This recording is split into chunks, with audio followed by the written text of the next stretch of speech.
Hello everybody, this is Stuart Wilde. All perception comes from softness. So sensuality and softness go hand in hand. Psychic powers are a mental capacity and fraught with misinterpretation and interference from untoward energies. Softness is the morning mist of the eternal Tao, its ebb and flow as it wafts through the trees in a gentle breeze.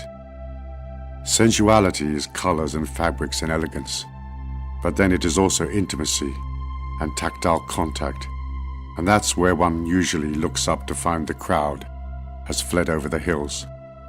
People are scared of sensuality because they're cold and cerebral, but mostly they're ashamed. But you have to let down and allow the world in, and you have to embrace softness and delicacy. Then your feelings come forward, and they show you everything. Remember, heaven is warm. To see the celestial, you have to become warm, natural and uncluttered. So the first step beyond inner blindness is to embrace the healing warm and let go.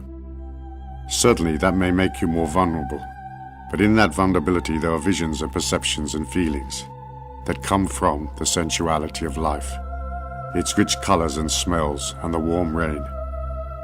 They all teach you things, and your soul opens up to accept new possibilities.